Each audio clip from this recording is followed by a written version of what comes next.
SM একাডেমির সমস্ত ছাত্রছাত্রীদের জানায় আন্তরিক শুভেচ্ছা ও অভিনন্দন।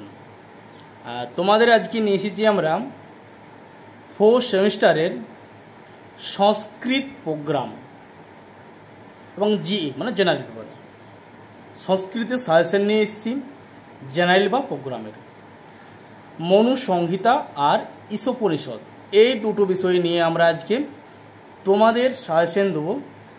আমরা ভিডিও রেকর্ডিং তোমাদের ঠিকমতো হয়তো দিতে পারছি না, কারণ আমাদের কিছু কাজের অসুবিধার জন্য আমরা আগে তোমাদের কাছে ক্ষমা চেয়ে নিচ্ছি। অনেকেই কমেন্ট করছো, স্যার আমাদেরকে আপনি তাড়াতাড়ি সাজেশন দিন। আমরা হয়তো সে মুহূর্তে দিতে পারছি না, আমরা নানা রকম কাজে যুক্ত আছি, তাই তোমাদের দিতে পারছি না। এবং তাই আমরা যথাসম্ভব যতটা সময় পাচ্ছি আমরা তোমাদেরকে সাহায্য করার চেষ্টা করছি।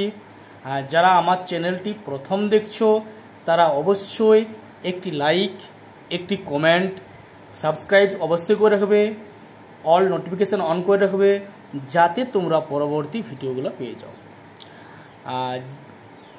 যা তোমরা অবশ্যই ভিডিওটা বন্ধুদের মধ্যে শেয়ার করো, তারাও যেমন আমাদের ভিডিওগুলো পায়।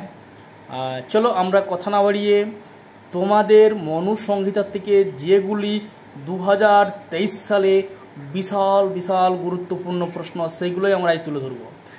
তোমাদের ঈশোপনিষদ আর মনু সংহিতা থেকে তোমাদের বড় প্রশ্ন আসার সম্ভাবনা, তাহলে আমরা বেশি গুরুত্ব দেবো এবছর মনু সংহিতাকে। ঈশোপনিষদেরও আমরা প্রশ্ন দেবো, কিন্তু মনু সংহিতাকে বেশি গুরুত্ব দেবো। তোমরা আশা করি প্রশ্নের প্যাটার্ন জানো। 2, 10 ব্যাখ্যা আছে মোট তোমাদের 40, এইভাবে কিন্তু মোট 40 নম্বরের পরীক্ষা, আর কলেজ দেবে তোমাদেরকে 10 নম্বর, মোট 50 নম্বর। আমরা মনু সংহিতা বা ঈশোপনিষদ যদি পড়ি বেশি গুরুত্ব দিচ্ছি আমরা, কিন্তু এবছর মনু সংহিতা কিন্তু তোমার প্রশ্নগুলো খুব সহজ, উত্তর করা কৌশল খুব ভালো। তাই চলো আমরা তোমাদেরকে মিনিমাম 5 থেকে 6টি প্রশ্ন মনু সংহিতা দিচ্ছি, আর ঈশোপনিষদ 3 থেকে 4টি প্রশ্ন দিচ্ছি। সমস্ত প্রশ্নই তোমরা দেখে নেবে একবার। নোটস, আর যদি নোটসের কারো প্রয়োজনে অবশ্যই আমাদেরকে আমাদের হোয়াটসঅ্যাপ নাম্বারে মেসেজ করবে। আমাদের হোয়াটসঅ্যাপ নাম্বার 70 29 86 71 51। আমরা যদি সময় পাই তোমাদেরকে আমরা উত্তর পাঠিয়ে দেবো। অবশ্যই তার আগে তোমরা আমাদেরকে যে কমেন্ট বক্সে অবশ্যই কমেন্ট করবে, স্যার আমরা নোট নিতে চাই। চলো আমরা আর কিছু সময় নষ্ট না করে চলে যাচ্ছি। আমরা কিছু প্রশ্ন তোমাদের মনু সংহিতা এবং ঈশোপনিষদ দিয়ে দিচ্ছি। চলো লিখে নাও এবং চটপট খাতা বের করো, সবাই খাতা বের করো জলদি, কোনো কিন্তু অবহেলা নয়।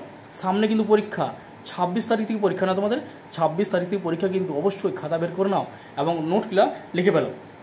চলো মনু সংহিতা থেকে প্রশ্ন আমরা দিচ্ছি। 1 নম্বর, বসন বলতে কি বোঝো?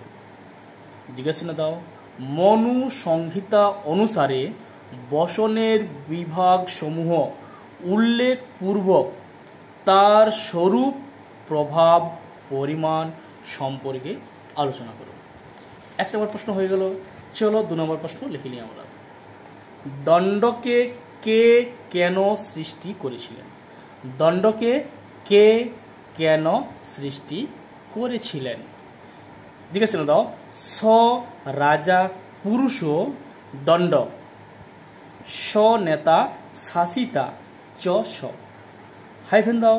মনু সংহিতার আলোকে উক্তিটির তাৎপর্য আলোচনা করো। অথবা দাও, দণ্ডের সার্থক পরিণেতা হওয়ার জন্য রাজার কি কি গুণ থাকা প্রয়োজন? জিজ্ঞাসা দাও। দণ্ডের প্রকৃতি এবং কার্যাবলী সম্পর্কে আলোচনা করো। হ্যাঁ, চলে যাচ্ছি আমরা নেক্সট প্রশ্ন চলে যাচ্ছি।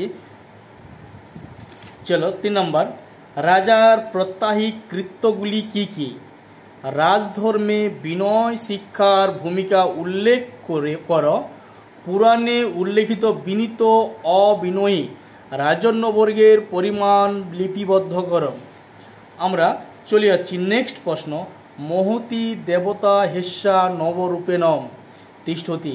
রাজাকে কেন মহতী দেবতা বলা হয়েছে? এই বক্তব্যের অনুসরণে রাজার উৎপত্তি এবং মাহাত্ম্য আলোচনা করো। চলো চলে যাচ্ছি নেক্সট প্রশ্ন। রাজদণ্ডের সৃষ্টি, বৈশিষ্ট্য ও প্রয়োগ বিষয়ে মনুর অভিমত আলোচনা করো। আমরা চলে যাচ্ছি নেক্সট প্রশ্ন, চলে যাচ্ছি তোমাদের আমরা। চলো, ত্রিবর্গ কি? অপরাধীকে শাস্তিদানের পূর্বে রাজা কি দুষ্কৃতে শক্তি ও বিদ্যা বিবেচনা করা উচিত তা আলোচনা করো। চলো নেক্সট এবং শেষ প্রশ্ন, দেখো, মনুর মতে কিভাবে রাজা সৃষ্টি হয়েছে? মনুর মতে রাজার বিনয়ের গুরুত্ব বিশদভাবে আলোচনা করো।